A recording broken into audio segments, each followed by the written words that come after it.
Los cannabinoides son una familia de compuestos que, por lo que sabemos hoy en día, solo produce de manera significativa una especie del reino vegetal, que es la que científicamente conocemos como cannabis sativa y que popularmente denominamos cannabis, cáñamo o marihuana.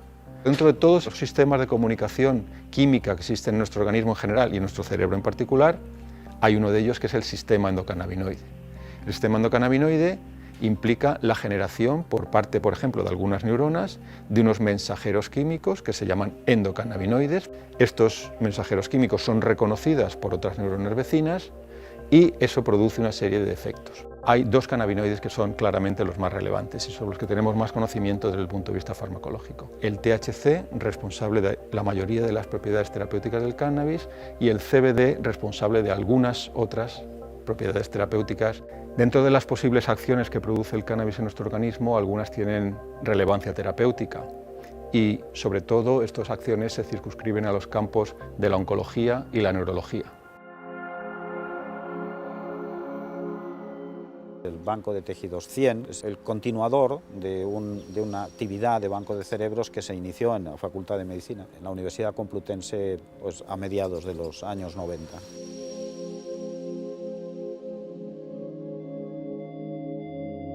Las enfermedades neurodegenerativas son enfermedades en las que, por una serie de factores, hay partes de nuestro cerebro que empiezan a morirse las neuronas, las células. El reto principal es encontrar medicinas y ahí es donde creemos que tiene, pues, una buena oportunidad el tema de los cannabinoides, porque tienen un valor añadido que las medicinas que hasta ahora se han venido investigando realmente no tienen. Son capaces de sinergizar, es decir, de tratar de controlar no solo uno aislado de los fenómenos que conducen a la muerte neuronal, sino intentar trabajar sobre cualquiera de los elementos. Ahora mismo se está investigando prácticamente en todas las enfermedades neurodegenerativas. Podríamos incluir las que denominamos enfermedades episódicas, por ejemplo el ictus, el trauma cerebral o, por ejemplo, la lesión medular. Pero sobre todo la investigación con cannabinoides se centra en las enfermedades progresivas, las crónicas. La enfermedad de Alzheimer ya se está llegando prácticamente al ensayo clínico. En la enfermedad de Parkinson se trabaja en varias líneas y una de las enfermedades donde ahora mismo más se está investigando es la esclerosis lateral amiotrófica. El sistema endocannabinoide es muy importante para todo lo que es el tono muscular, sobre cómo movemos los músculos. Los pacientes con esclerosis múltiple tienen una alteración del sistema endocannabinoide, tienen mucha más rigidez y tienen poca relajación, y a la larga esto hace que se provoque que tengan contracturas. Entonces, si tenemos un tratamiento o tratamientos que haga que los endocannabinoides tengan otra vez un equilibrio, conseguiríamos que los pacientes tengan menos espasticidad, que es la rigidez de las personas, y, por ejemplo, caminaran mucho mejor. Uno de estos tratamientos es el Satives. El Satives es un compuesto cannabinoide, que es un spray oromucosal que se dan los pacientes en la boca, y este compuesto cannabinoide tiene dos componentes importantes, una parte de THC y una parte de CBD, mientras que muchas veces en la calle, los porros, la marihuana, lo que tiene es mucho THC, que es realmente psicoactivo y que es realmente lo peligroso, y poco CBD, que es la sustancia relajante. El ser un spray nos permite que regulemos la cantidad de cannabinoide que está el paciente teniendo. En este tratamiento se aprovechan las ventajas de los cannabinoides, que son ansiolíticos, o sea que baja la ansiedad y que producen relajación, que es una sustancia pura que no da lugar a psicosis. No se ha visto ni que sea adictivo ni que haya un problema de abuso, con lo cual hace que este tratamiento sea muy seguro para los pacientes. Encefalopatía significa daño cerebral. En los niños están las encefalopatías que se producen por falta de riego, lo que se llama isquemia, o las encefalopatías secundarias a enfermedades que casi siempre llevan consigo asociada epilepsia, que se llaman encefalopatías epileptiformes. El estudio sobre el sistema cannabinoide y las enfermedades neurológicas está copado de forma abrumadora por las enfermedades neurodegenerativas del adulto, porque de hecho grupos que trabajemos en encefalopatías infantiles, y en concreto como es mi grupo en encefalopatías neonatales, hay 1 o 2 en el mundo, es decir, es un campo que está por empezar. Pero sí tenemos información de que activando o favoreciendo el sistema cannabinoide podemos tener resultados positivos. En nuestro cerebro tenemos lo que llamamos nichos neurogénicos, zonas que son capaces de generar neuronas nuevas. Esto lo hacemos de forma natural, pero podríamos farmacológicamente estimularlo ante la posibilidad de una enfermedad neurodegenerativa. Sabemos que los cannabinoides, al menos in vitro, al menos en modelos celulares, al menos incluso en modelos muy básicos experimentales en animal de laboratorio, son capaces de hacerlo. La historia del aceite de Charlotte es muy interesante.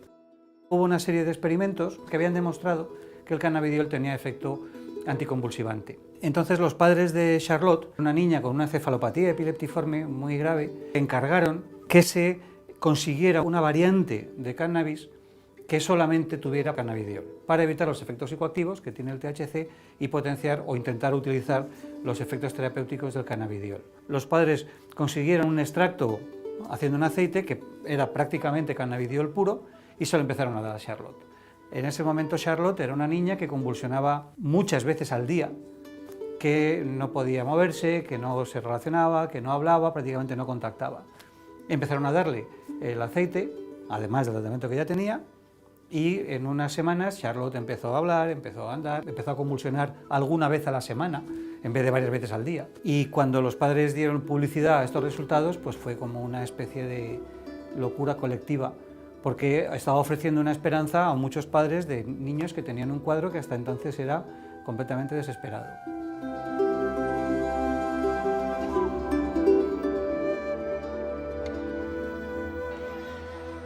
El síndrome de Dravet es una enfermedad de origen genético, está dentro de las canalopatías epilépticas y es una enfermedad que se manifiesta entre el cuarto mes y el primer año de vida, con crisis epilépticas prolongadas en contextos febriles pero también afebriles y que no responden a los fármacos antiepilépticos. La inexistencia de un tratamiento adecuado supone que haya que tratar a estos pacientes con los antiepilépticos que hay en el mercado, con combinaciones y siempre con mucho cuidado de que no tomen antiepilépticos contraindicados. En la Fundación Síndrome de Dravet tenemos más experiencia con el Epidiolex y los resultados del ensayo que se realizó en 2015 demostraron que se habían reducido las crisis entre los pacientes tratados con Epidiolex en un 39% frente a un 13% de reducción en los que tomaron placebo. Hay cierto componente genético en cómo responde uno a los cannabinoides. En un ensayo clínico de un cuadro como este, las encefalopatías epileptiformes, el objetivo es que más de la mitad de los pacientes reduzcan en más de la mitad la frecuencia de sus convulsiones. Y eso es lo que sí que ha demostrado el Epidiolex dentro del estudio completo. El Epidiolex es un medicamento en el que sabemos exactamente cuánto cannabidiol hay por cada mililitro y por tanto tengamos un absoluto control sobre cuánto estamos dando y por tanto cuánto va a recibir el niño. El inconveniente, el precio. Es evidente que cuando el Epidiolex salga al mercado, porque ya nos ha pasado con el Sativex, el precio será muy superior al que uno puede tener con una planta.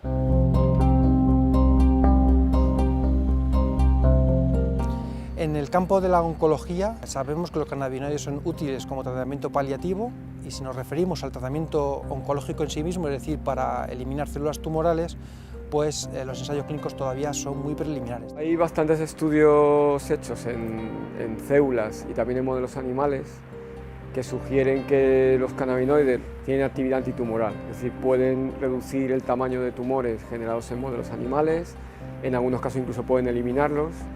Y también se sabe que combinándolo con otros fármacos antitumorales también puede tener un efecto potenciado. Lo que se vende en internet es que los pacientes pueden sustituir su terapia habitual por un tratamiento solamente basado en cannabinoides. Es irresponsable porque no hay una evidencia clara que sustente eso. Tenemos un estudio piloto en tumores cerebrales realizados en Canarias donde se ha visto que podrían tener actividad y ha habido un ensayo clínico con Sativex en pacientes con un glioblastoma, que es el tumor cerebral más agresivo y más frecuente también, que ya han sufrido una progresión al tratamiento estándar. No se ha analizado con muchos, pero con algunos de los que se ha hecho sí que se ha visto un efecto muy destacado. Entonces realmente eso sí que genera la expectativa de que esto pueda ser útil luego después trasladarlo de humanos. Dentro del campo de la oncología, del cáncer, los cannabinoides son capaces de inhibir el dolor, de inhibir las náuseas y los vómitos y de estimular el apetito.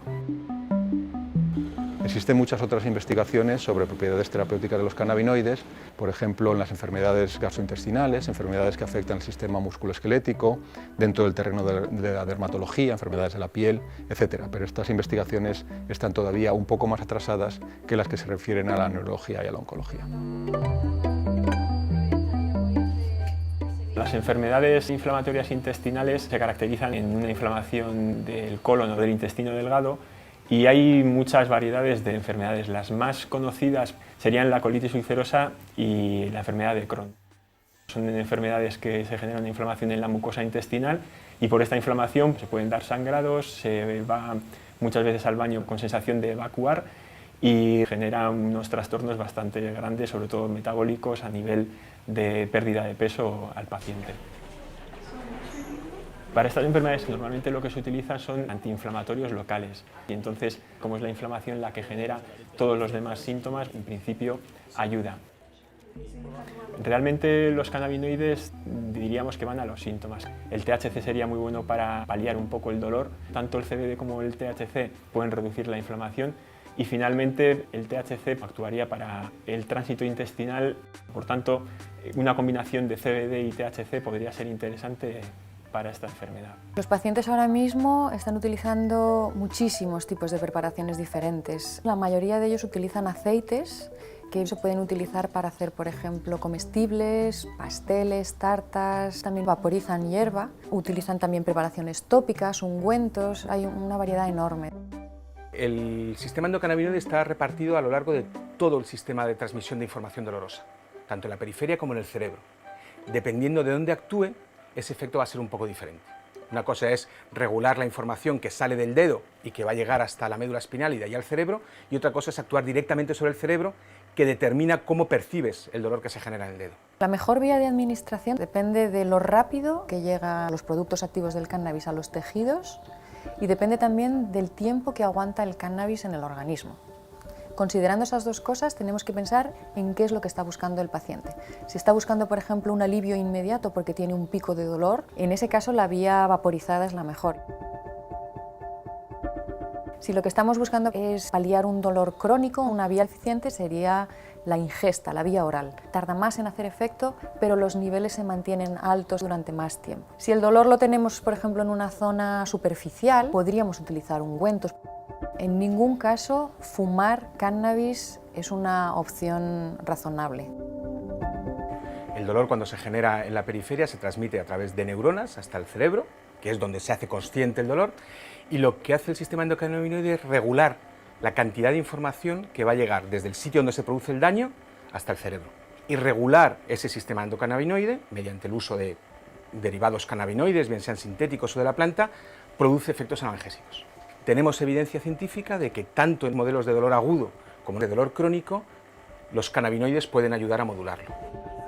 Los cannabinoides en las unidades de dolor se están usando poco porque las alternativas que tenemos actualmente son escasas. Tenemos básicamente un medicamento que además tampoco ha demostrado especialmente su eficacia. Algunos pacientes expresamente quieren utilizar cannabinoides porque han oído, porque han visto y están interesados en utilizar sustancias no farmacológicas, sino conseguidas por otras vías. Cuando empecé a probar estos aceites con compuestos cannabinoides, también hice un seguimiento de qué me pasaba a mí. Durante un año, haciendo un análisis de todo lo que tomaba y la situación, sobre todo objetiva, vi que llegué a coger 10 kilos, que iba muchísimo menos veces al baño, tenía una mejora en la calidad de vida, pero luego había muchos planos subjetivos que la gente que padece colitis o Crohn lo sabe, y es las sensaciones de tener que ir todo el rato al baño, y esos también bajaron de una manera subjetiva, claro.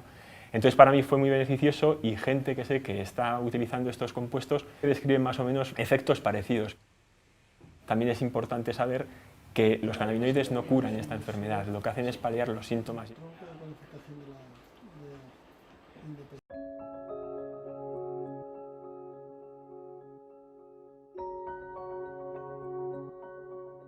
El uso del cannabis en medicina se remonta a varios milenios atrás. Se han encontrado restos en algunos yacimientos, por ejemplo en el Cáucaso, que datan de la Edad del Bronce, más o menos de 3.500 años antes de Cristo. Pero el primer tratado donde realmente se describen las propiedades medicinales del cannabis es el Pensao, un tratado de medicina herbal china que data de 2700 a.C. Estas aplicaciones terapéuticas de los cannabinoides se han mantenido en la farmacopea de civilizaciones, por ejemplo la antigua India, Egipto, Grecia, Roma, y su utilización en medicina occidental tuvo quizá un pico en el siglo XIX y principios del siglo XX. A finales del siglo XX, principios del XXI, se describe un sistema endocannabinoide que está en el cerebro, sobre el que actúan los cannabinoides, y ese sistema actúa en la fisiología del organismo. Cuando aparece la enfermedad, ese sistema está alterado. Luego esto lo que nos llevó a poder trabajar sobre la idea de que desde el punto de vista médico sería útil conocer el sistema cannabinoide y cuáles son los efectos de los cannabinoides sobre ese sistema. En el año 1937, en el contexto de lo que se ha venido a llamar la guerra contra las drogas, Estados Unidos impuso restricciones muy fuertes al uso recreativo y medicinal del cannabis, que llevó ya en los años 40 y 50 a su prohibición en muchos otros países de la órbita occidental. Y esto culminó en los años 60 con la inclusión del cannabis y sus componentes activos dentro de la lista más restrictiva de estupefacientes de Naciones Unidas. Esto ha impedido grandemente no solo, está claro, el uso recreativo del cannabis, sino también su uso medicinal. Sin embargo, por fortuna, durante las últimas 2 décadas aproximadamente, gracias al avance científico en el conocimiento sobre el cannabis, ha habido también un renacimiento en el estudio de sus propiedades terapéuticas, lo que ha conducido a la generación de nuevos medicamentos con cannabinoides en su composición y a la implementación de programas de dispensación de cannabis medicinal en distintos países del mundo, especialmente en Estados Unidos, Canadá e Israel.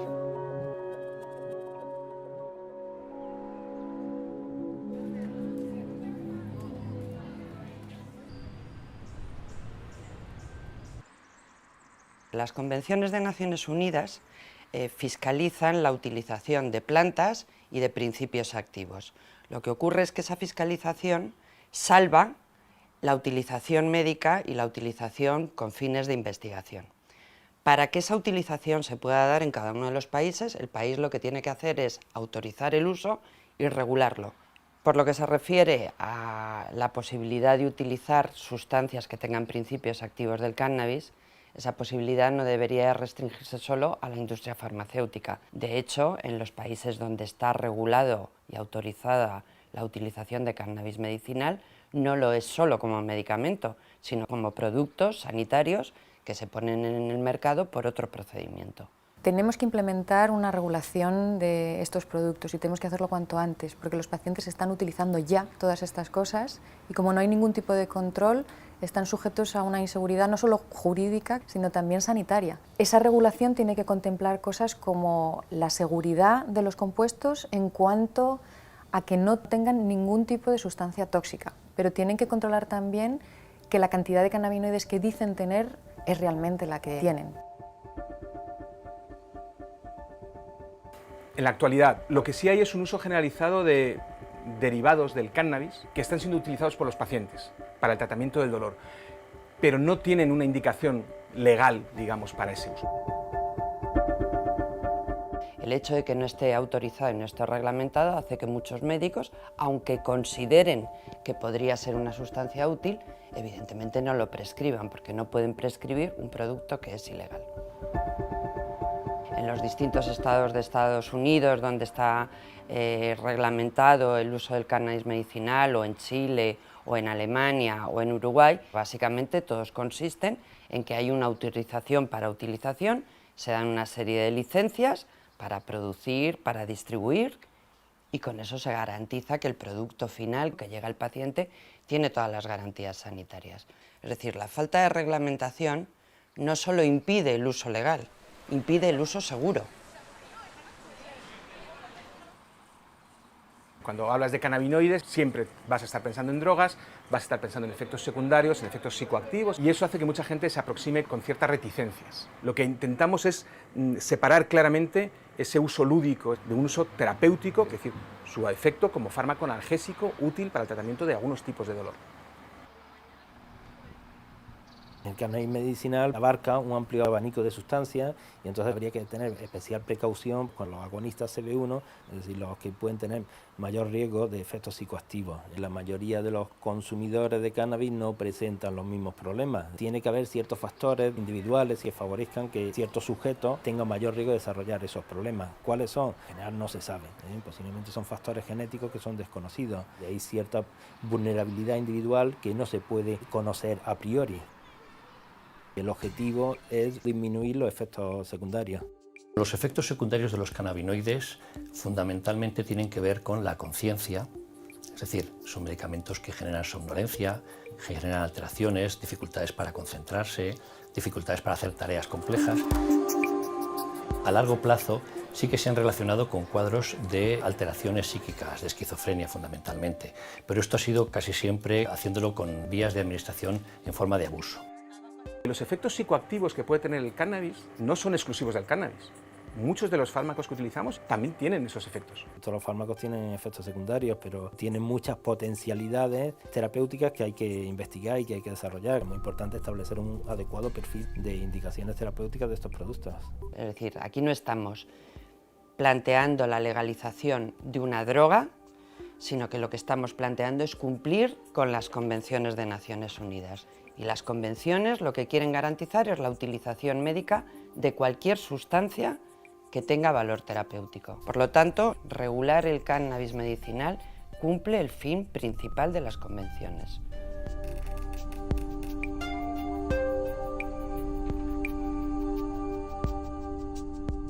Nosotros lo que hemos hecho durante los últimos 15 años es hacer prácticamente el conjunto completo de todos los experimentos que se exigen para poder intentar utilizar una sustancia nueva, un fármaco nuevo en humanos y especialmente en recién nacidos humanos. Y está prácticamente ya todo diseñado para empezar ese ensayo clínico en breve. Yo estoy convencido de que en cuanto los ensayos se puedan empezar mucho antes de lo que se empiezan ahora, los éxitos empezarán a aparecer. Lo que necesitamos es mucha más investigación, mucho más trabajo experimental para buscar esa dosificación adecuada y esa vía de administración adecuada para cada uno de los pacientes. Lo que sí podemos decir es que queda mucho por investigar en cuanto a que son sustancias prometedoras, que muy probablemente tienen una estructura en cuanto a su historia muy parecida a lo que ha sucedido con los opioides. Cuando se empezaron a emplear los opioides para el dolor hace 100 años, lo que sabíamos de ellos era muy poco y lo que teníamos eran unas sustancias muy básicas. Y actualmente lo que tenemos es una línea de investigación con sustancias muy depuradas que permiten emplearlo de una forma muy específica con mucho beneficio para los pacientes. Y esto creo que podríamos hacerlo también con los cannabinoides, empleando las cosas. Y entonces creo que lo fundamental en esto sería dar facilidades para que esta investigación se pueda hacer.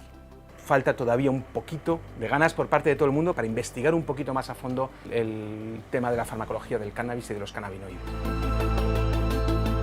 En estos momentos, desgraciadamente, por las trabas con las que nos encontramos, no se ha podido estudiar sobre la enfermedad desde su inicio, sino que estamos trabajando con pacientes que han fallado frente a otros tratamientos, con lo cual es un tratamiento de segunda o tercera elección, lo cual lleva a complicaciones en cuanto a poder comprobar su real eficacia. Bajo ese punto de vista, ya hemos conseguido demostrar su eficacia en una enfermedad, la esclerosis múltiple, a nivel de la espasticidad, y en estos momentos también se ha conseguido ver en ciertas encefalopatías infantiles. Lo que tratamos de demostrar es que estamos obteniendo resultados, que eso lleva su tiempo, pero que si no podemos demostrarlos, si no podemos utilizar los medios adecuados, no podremos llegar a la solución de esos problemas. Una obligación de la ciencia es difundir la información más adecuada, que la gente sepa qué se puede consumir, de qué manera se puede consumir y siempre con un estricto control médico.